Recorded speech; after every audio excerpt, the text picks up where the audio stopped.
ICR. Comme Chouette. Vous n'avez pas une idée? Vous savez pas ce que ça a de particulier, l'église catholique, dans un village ou dans une ville? Peut-être que dans les grandes villes comme Bruxelles, ça ne... Elle est au centre. Elle est Au centre. au centre du village.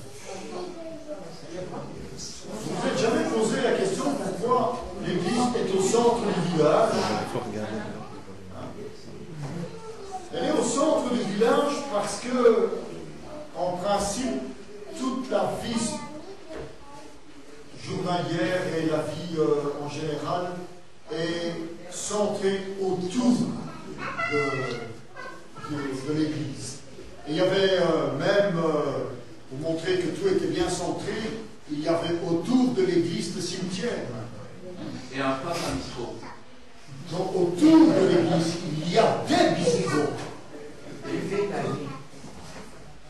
Alors, ce que je voulais montrer avec vous aujourd'hui, par le simple fait que l'Église, normalement, doit être un élément qui est au centre de notre vie.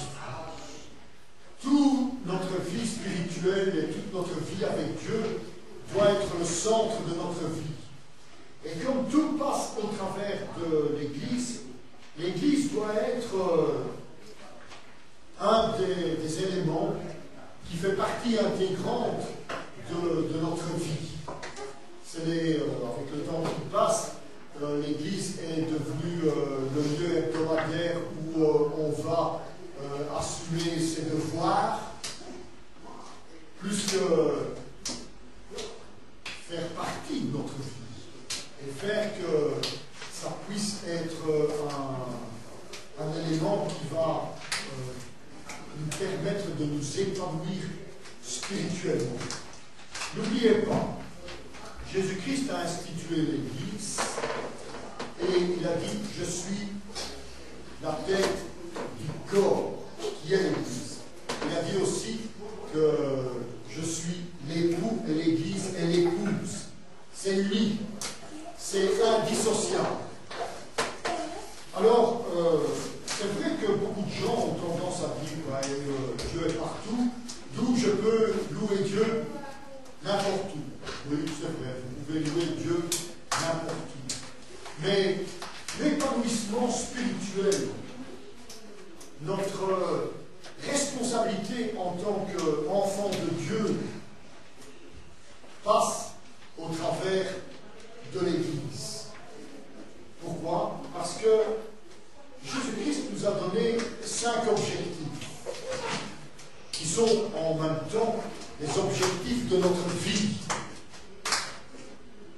Et les objectifs de notre vie permettent que nous amenions à Christ des personnes qui sont perdues.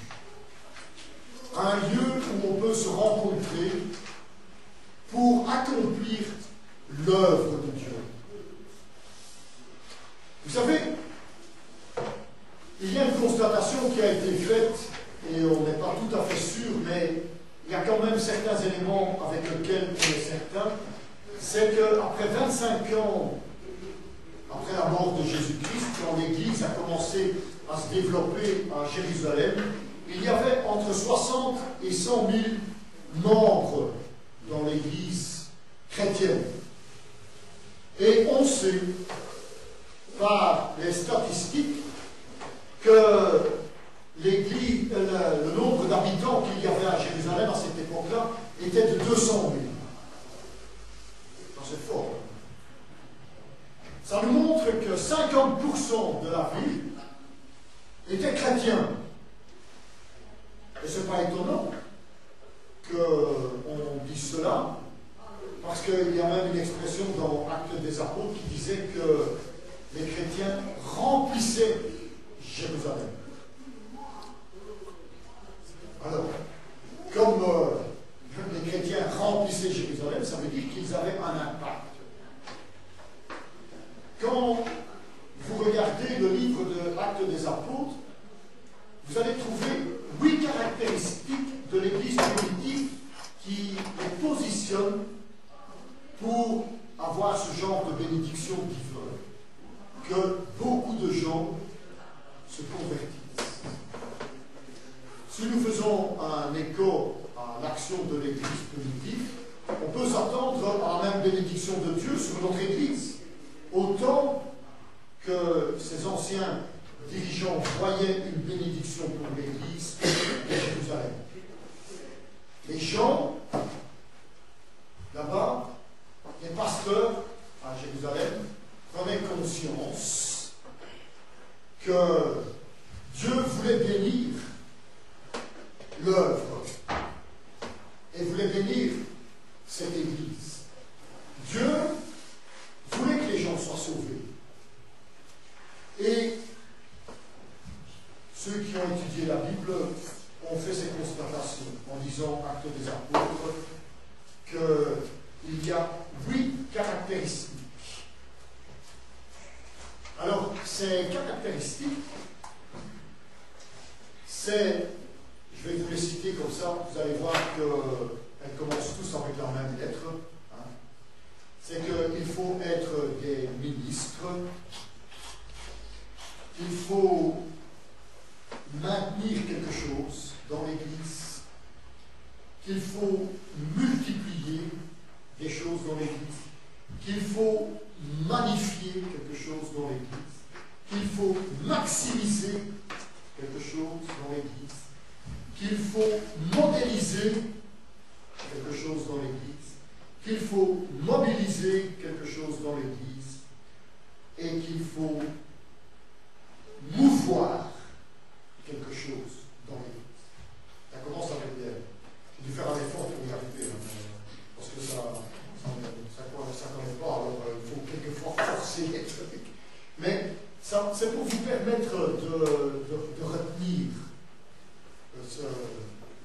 ces caractéristiques. Parce que ces caractéristiques sont pour chacun d'entre nous. C'est ce que nous devons faire. Alors, qu'est-ce que chaque chrétien dans l'Église doit faire? On va les citer. J'aimerais que vous preniez conscience que si vous voulez évoluer spirituellement, si vous voulez grandir spirituellement, ça ne peut se faire qu'au travers de l'Église. Ça veut dire que vous devez avoir une autre perception de l'Église. Ce n'est pas ici un lieu où on est là pour vous juger, vous condamner, ni un lieu pour que vous puissiez avoir la possibilité de remplir vos devoirs spirituels envers Dieu et après vous dire ok, maintenant c'est fait. Hein. Parce que j'ai appris, vous savez comment ça se passe dans les synagogues, parce qu'on était en train d'étudier un sujet dans la Bible qui est le sanctuaire, le temple de Dieu. Et vous savez, les Juifs, quand ils allaient au temple de Dieu, ils avaient des sacrifices, des agneaux et des offrandes, ils faisaient des choses. Bon, maintenant, ils ne font plus ça.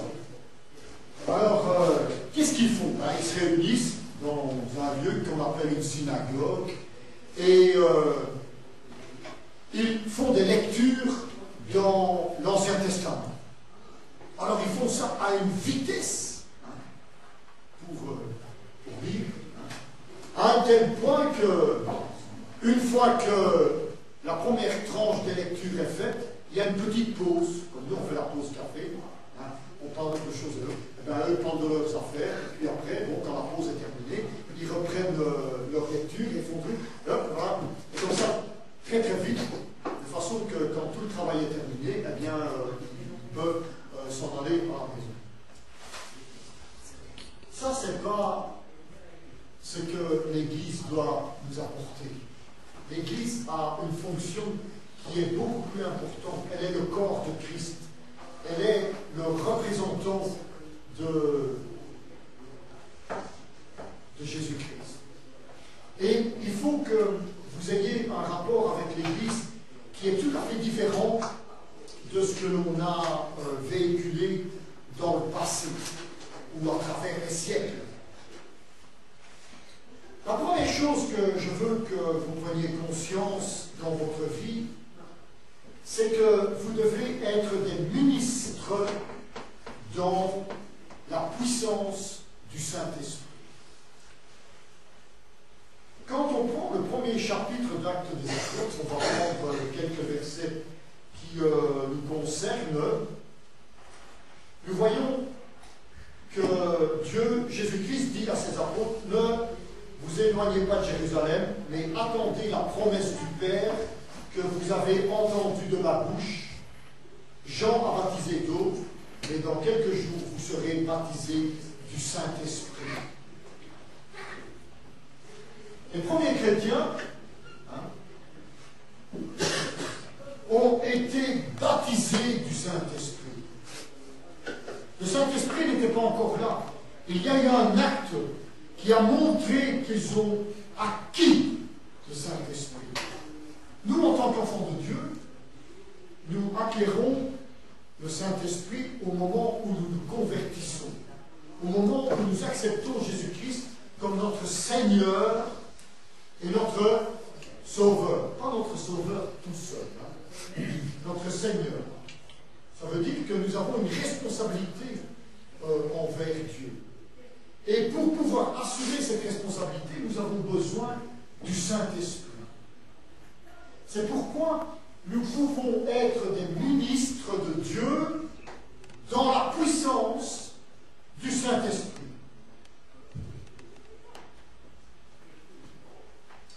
Nous devons compter sur la puissance du Saint-Esprit. Nous devons fonctionner par la puissance du Saint-Esprit. Et à chaque instant de notre vie. La puissance de Dieu nous a été donnée pour que nous puissions adorer Dieu, pour que nous puissions remplir des ministères, pour que nous puissions obtenir de la maturité, pour que nous puissions être membres d'une Église. C'est pourquoi le Saint-Esprit nous a été donné. Et pour que nous puissions être contrôlés par le Saint-Esprit.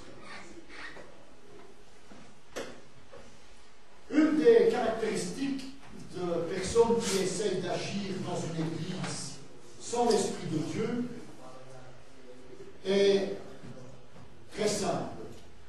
Ils se fatiguent, ils se découragent et ils s'épuisent parce qu'il fait des choses en n'étant pas animé par une puissance qui lui permet d'accomplir l'œuvre de Dieu.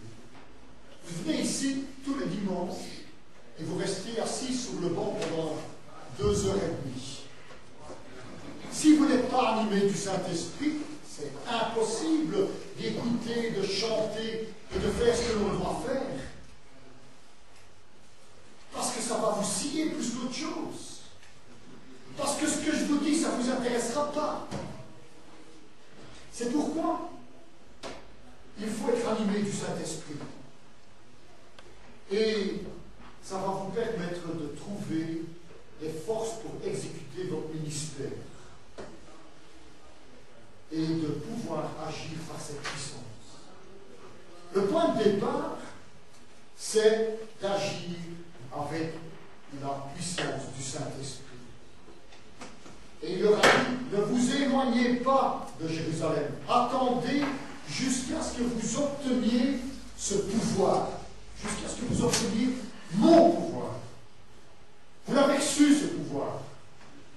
C'est la raison pour laquelle chaque dimanche, nous devons être à l'église pour pouvoir accomplir l'œuvre que nous devons accomplir. Et pas exclusivement le dimanche.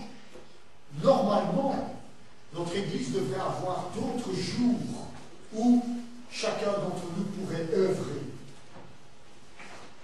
Première chose, nous devons être des ministres remplis du Saint-Esprit. La deuxième chose, nous devons maintenir entre nous une communion chaleureuse. Il faut que les gens, quand ils rentrent ici, ils sentent une chaleur affective. Il faut que les gens, et que vous-même, entre vous, vous sentez que vous êtes apprécié, que vous êtes quelqu'un d'important, que vous êtes quelque chose qui... que quand vous êtes là, on est en manque. On doit trouver du plaisir d'être les uns avec les autres. Regardez dans le chapitre 2, versets 42 à 44. Ils étaient assidus à l'enseignement des apôtres, à la communion fraternelle, à la fraction du pain et dans la prière. La crainte s'emparait de chacun et il se faisait beaucoup de prodiges et de miracles par les apôtres. Tous les croyants étaient ensemble et mettaient tout en commun. Nous voyons ici qu'ils faisaient les choses ensemble. Il y a un tas de choses que l'on doit faire ensemble. La crainte de quoi? De Dieu. Oui, quand tu lis le contexte, c'est de ça que ça parle. Oui, et c'est pas la crainte d'avoir peur. Hein. C'est de l'autre crainte. Non, c'est le terme crainte ici a un sens de respect. On aurait pu dire ils ont le respect. Le respect s'emparissait de chacun d'eux et ils faisaient beaucoup de miracles, de prodiges. Ils faisaient des choses exceptionnelles. Il faut maintenir cette communion chaleureuse.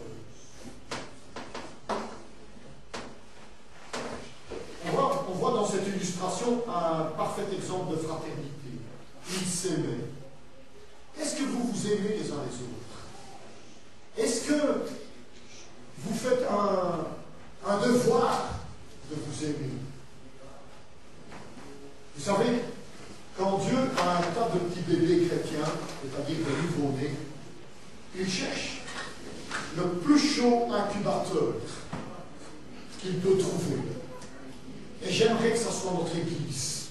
Et si l'incubateur est un peu trop cher? Ouais. Je fais exprès. Il faut mettre plus en plus, ça me donne.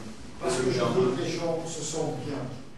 Je veux que les croyants puissent avoir la possibilité de grandir, d'évoluer. Je veux qu'ils puissent avoir vraiment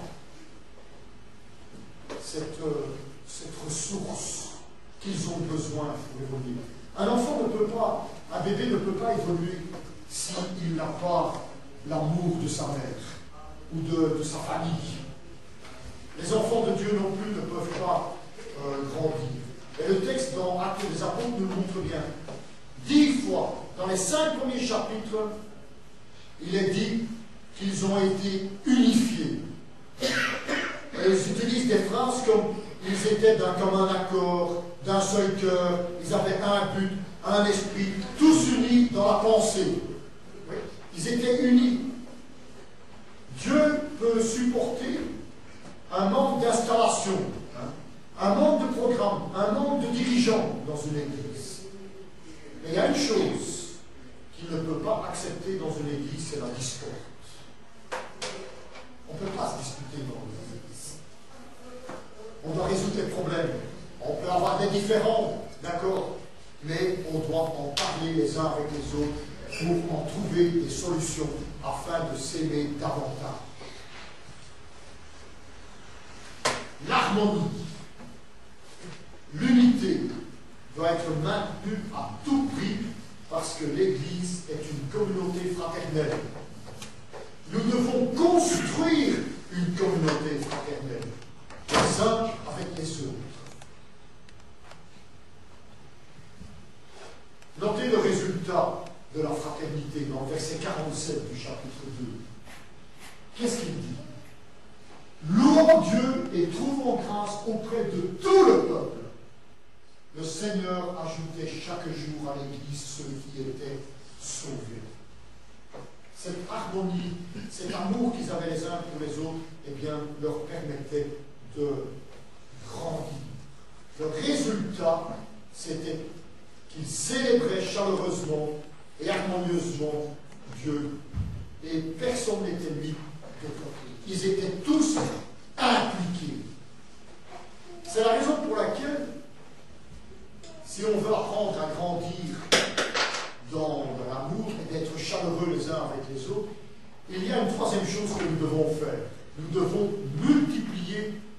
petits groupes.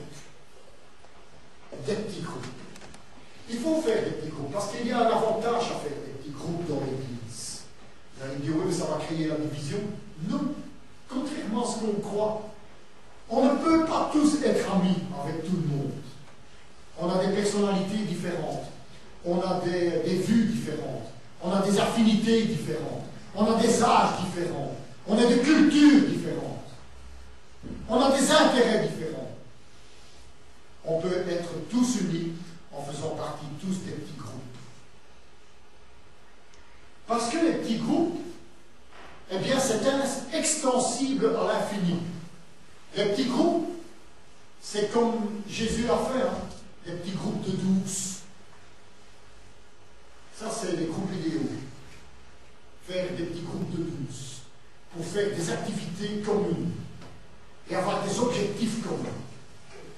La deuxième chose qui nous montre pourquoi des petits groupes c'est intéressant, c'est une bonne intendance. C'est plus facile de gérer un petit groupe de 12 que de gérer un groupe de 10 000. On gère des petits groupes, ça se gère automatiquement.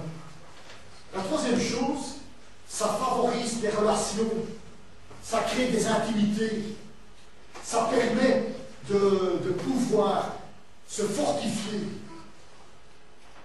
et ainsi de résoudre les difficultés, les problèmes que nous avons. Dans notre Église, on devrait avoir un petit groupe de prière, un petit groupe qui distribue, un petit groupe qui fait le travail manuel, un petit groupe qui chante, un petit groupe qui joue. Jean, ça y a pas autant de gens qui peuvent autant de groupes. Eh bien, c'est ça le but. Si on crée des petits groupes, eh bien, on aura l'occasion, avec les petits groupes, d'attirer des autres, et puis de faire d'autres petits groupes. C'est comme les cellules, hein. Une cellule en devient 2, et les 2 deviennent 4, et 4 deviennent 8, et 8 deviennent 16, 32, 64, et ainsi de suite. C'est ça l'objectif. Ça a des avantages, ça a de la sagesse de multiplier des petits groupes à la manière de Dieu. En conséquence, le Seigneur ajoutait chaque jour à ceux qui étaient sauvés. En ayant tous des petits groupes comme ça, on peut avoir la possibilité d'avoir un ami qui a la même affinité que notre petit groupe. On le fait venir dans notre petit groupe et tôt ou tard il va se convertir. Ça, c'est un des buts intéressants. La quatrième chose que l'on doit faire, c'est nous devons magnifier notre vision de Dieu. Adorer. C'est ça l'idée. Dans le chapitre 4, versets 24 à 31, nous voyons qu'ils étaient essentiellement en train de prier. On va lire le texte. 24 à 31.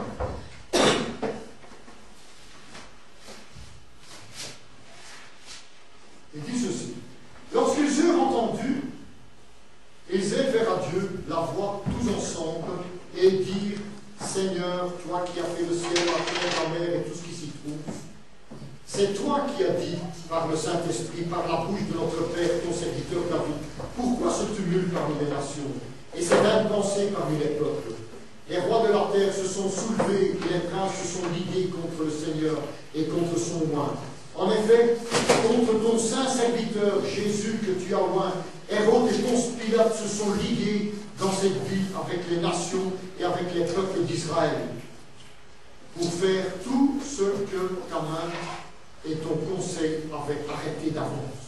Et maintenant, Seigneur, vois leurs menaces et donne à tes serviteurs d'annoncer ta parole avec une pleine assurance, en étendant ta main pour qu'ils se fassent des guérisons, des miracles, des prodiges, par le nom de ton saint serviteur Jésus. Quand ils eurent prié, le lieu où ils étaient assemblés trembla. Ils furent tous remplis du Saint-Esprit et ils annonçaient la parole de Dieu avec assurance. Ils priaient.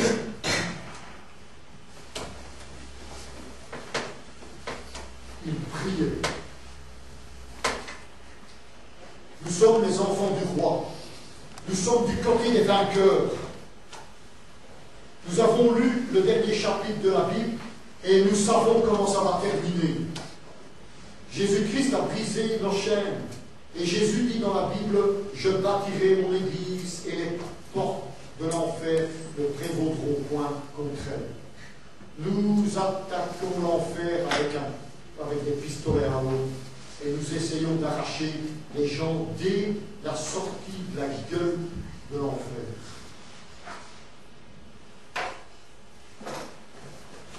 Nous devons nous battre. Nous devons passer du temps pour prier. Et ça nous montre vraiment que nous ne devons pas être une église qui vit dans la sécurité quelque part. Vous savez, plein d'églises vivent dans la sécurité.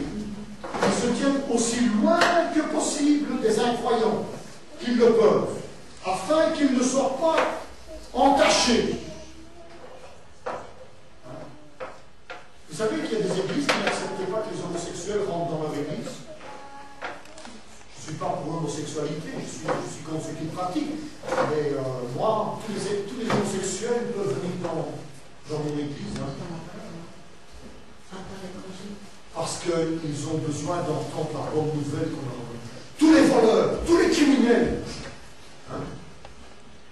Je ne vais pas mettre dehors le jour que tu trouves à venir dans cette église. Parce que j'ai dit, si jamais il franchit cette porte, c'est que Dieu nous donne l'occasion pour lui annoncer la bonne nouvelle et le sauver.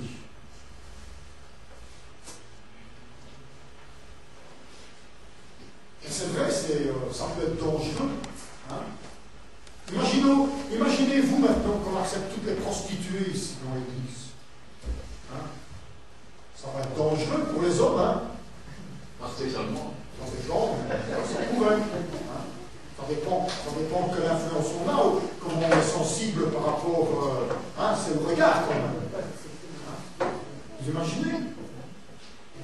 Mais il faut quelque part vivre dangereusement, mais il ne faut pas oublier non plus que nous sommes remplis du Saint-Esprit, de la puissance du Saint-Esprit. Alors, ça peut nous permettre de résister. Oui. Qui a dit qu'il accepte tout le monde. Pourquoi pas les prostituées qui ne veulent pas les accepter? Si les acceptent aussi. Je dis aussi, ils peuvent venir.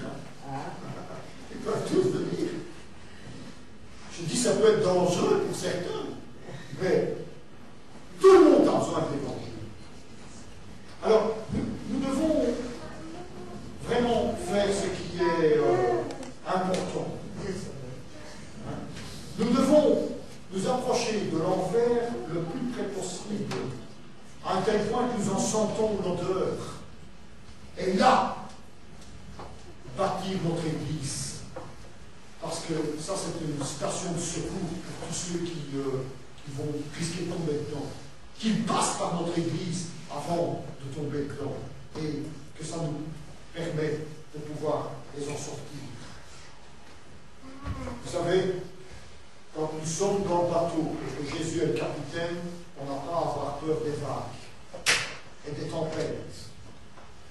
Parce que nous avons comme objectif de magnifier notre vision de Dieu. Comment est-ce que vous voyez Dieu? On a étudié il y a quelques minutes dans le dernier chapitre de Philippiens, sa grandeur et sa puissance. Comment est-ce que vous voyez Dieu?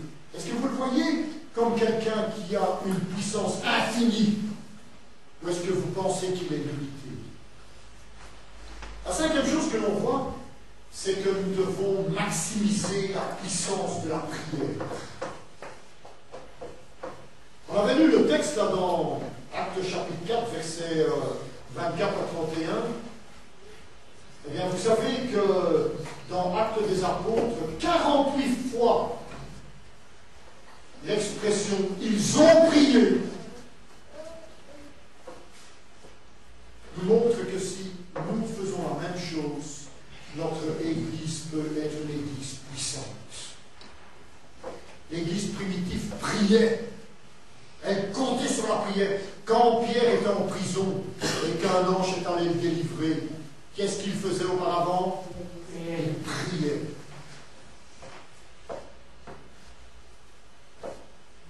Il y a une expression qui m'a beaucoup sensibilisé et qui m'a dit, oh là là, notre Église en est très loin.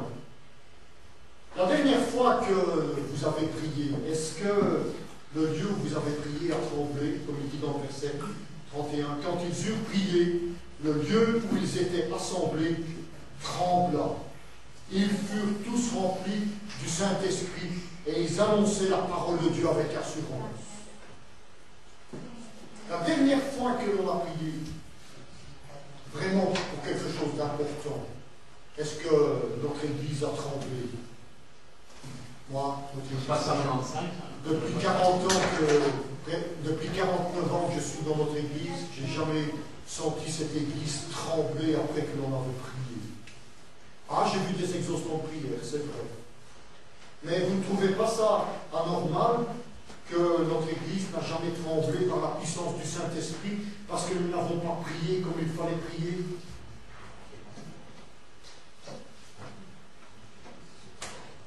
Et dans ces pays-là, ils sont plus sujets au tremblement de terre. C'est vrai. Alors, c'était, même si c'était un tremblement de terre, ça prouve quand même que Dieu était satisfait parce qu'il l'a fait arriver juste après la prière. Alors, ça prouve qu'il faut prier. Ça prouve que on doit avoir de la prière plus efficace. C'est pour ça que je vous dis qu'il faut être avec nous le mercredi soir. Vous avez plein de prières que vous n'avez pas, qui ne sont pas exaucées. Vous savez pourquoi? Parce que vous n'êtes pas venu le mercredi pour nous les présenter, pour prier avec nous, pour pleurer avec nous, pour assister avec nous, pour harceler Dieu pour qu'il exauce nos prières. Il va aller porter plainte. T'inquiète, il apprécie ça. La 6e chose que nous devons faire, c'est nous devons modéliser la générosité en tant que chrétien. L'église de Jérusalem était une église qui donne. Regardez dans le verset 32 à 37. La multitude de ceux qui avaient, dans le chapitre 4, je parle, la multitude de ceux qui avaient cru n'était qu'une âme. Nul ne disait que c'est bien lui appartenait en propre. Mais tout était commun entre eux. Les apôtres rendaient avec beaucoup de force témoignage de la résurrection de Jésus-Christ. Et une grande grâce reposait sur eux tous, car il n'y avait parmi eux aucun indigent. Tous ceux qui possédaient des champs ou des maisons les vendaient, apportaient le prix de ce qu'ils avaient vendu. Et les déposaient aux pieds des apôtres, et l'on faisait la distribution à chacun selon qu'ils en avaient besoin.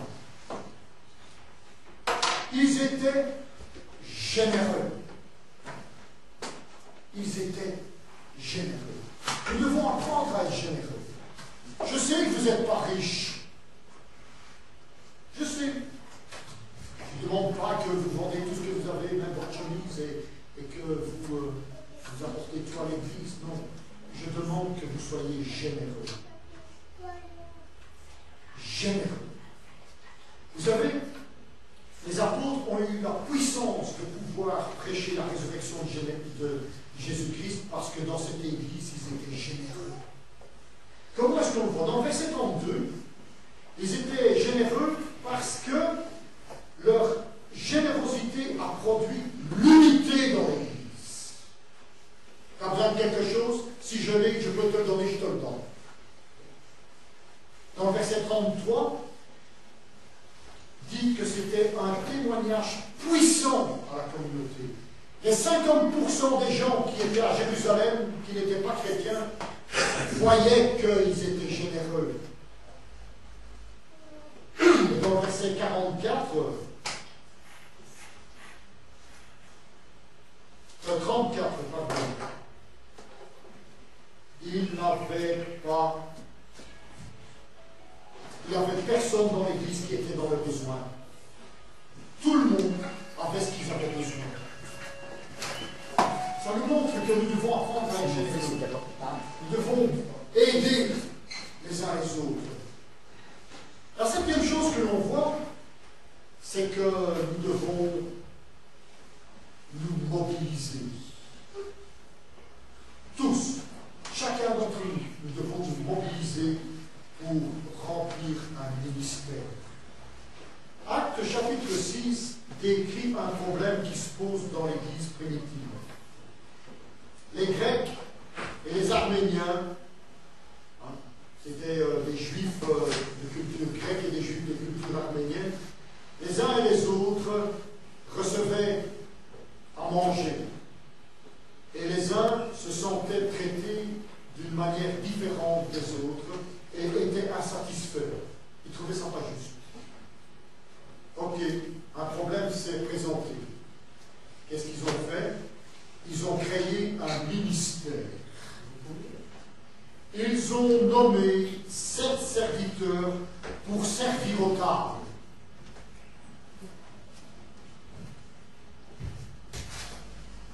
Et ça a résolu le problème. Chacun a reçu ce qu'il devait recevoir. Et qu'est-ce que dit la Bible après ça?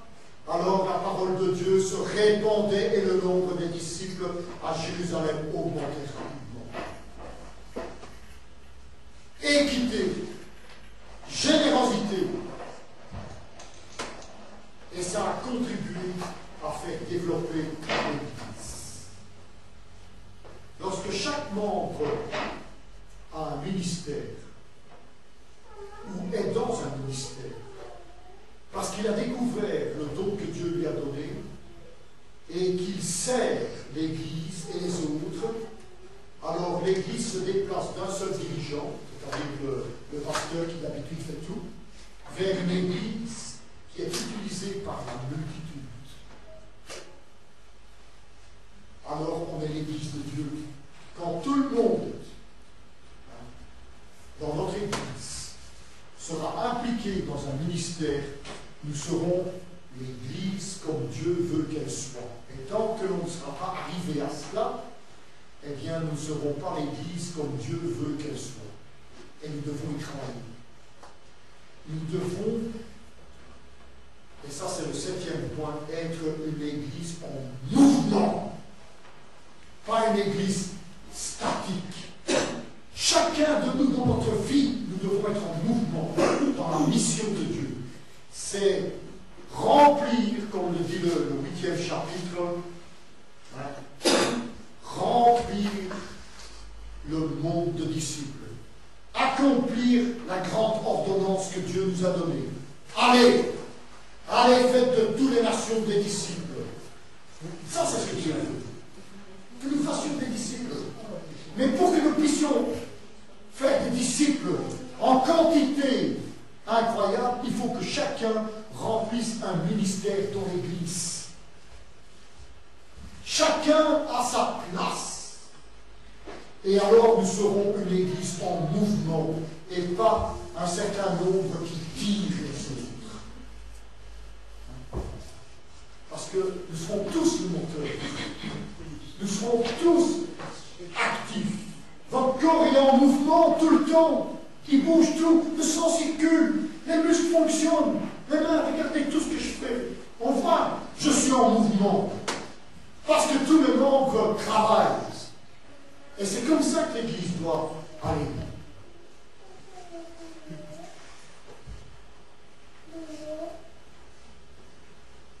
Mais à l'Église de Jérusalem, ce n'est pas ce qu'ils faisaient. Regardez le premier verset. Il y eut ce jour-là une grande persécution contre l'Église de Jérusalem. Et tous, excepté les apôtres, se dispersèrent dans les contrées de la Judée et de la Samarie. Oui? Tous les apôtres, les pasteurs, c'est-à-dire ceux qui enseignent, sont restés sur place. Mais tous les membres de l'Église sont partis dans les contrées de la Judée et de la Samarie.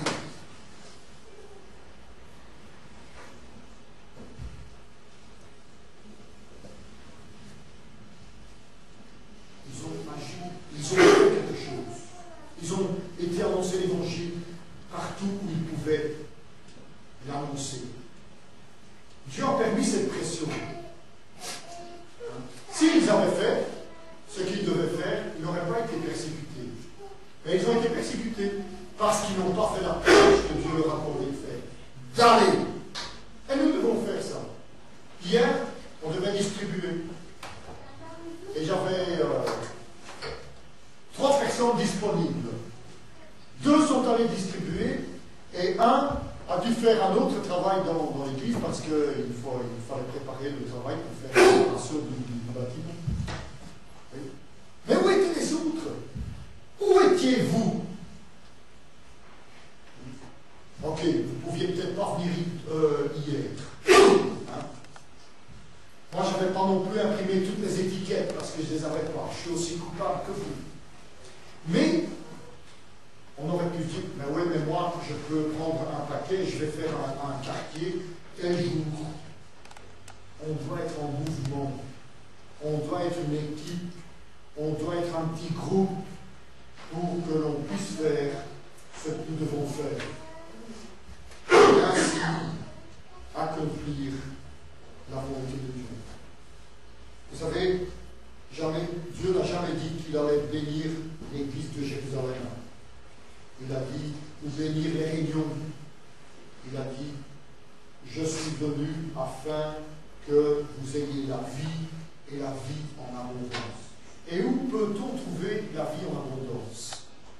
Eh bien, sur les marchés, dans la famille, parler autour de nous de ce que Jésus-Christ a fait.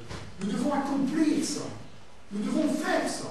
Et je dirais en conclusion, nous serons l'Église du Nouveau Testament quand nous exaltons la vision de Dieu, quand nous prions comme il priait, quand nous sommes remplis du Saint-Esprit et quand nous sommes généreux les uns avec les autres. Je suis un croyant, je sais que je vais aller au ciel, mais rien ne peut me l'enlever. C'est une certitude. Mais entre maintenant et quand je vais aller au ciel, je veux prendre autant de personnes qui sont sur le chemin de l'enfer et que cela me est possible pour les emmener avec moi. Et ça, j'aimerais que chacun d'entre vous puissiez avoir cette même vision, que vous puissiez exalter la vision de Dieu. Et notre Église va pouvoir accueillir tous ceux qui ont besoin du Seigneur. Et chacun d'entre nous sera fortifié. C'est la raison pour laquelle l'Église doit être quelque part le centre de notre vie, parce que Jésus-Christ doit être le centre de notre vie. Et c'est au travers de notre Église que tout doit passer. Ayez des visions. Souhaitez des ministères. Témoignez autour de vous. Soyez chaleureux pour intégrer les gens. Même s'ils sont bizarres. Ça va être dur. Pas toujours facile. Vous vous rappelez la dame qui est venue dans notre église pendant tout un temps? La seule chose qu'on souhaitait, c'était qu'elle parte. Et elle est partie. Pourquoi? Parce qu'elle sentait tellement mauvais que c'était insupportable. Ouais. J'espère qu'elle est au ciel auprès du Seigneur et qu'on a pu lui apporter l'évangile. C'est tout ce que je souhaite. Et je souhaite ça pour chacun d'entre vous. Prions. Père, aide-nous à accomplir ces 8 choses pour que nous puissions être en bonne santé spirituelle et ainsi être une Église qui exalte la vision de Dieu. Je te le demande dans mon Jésus.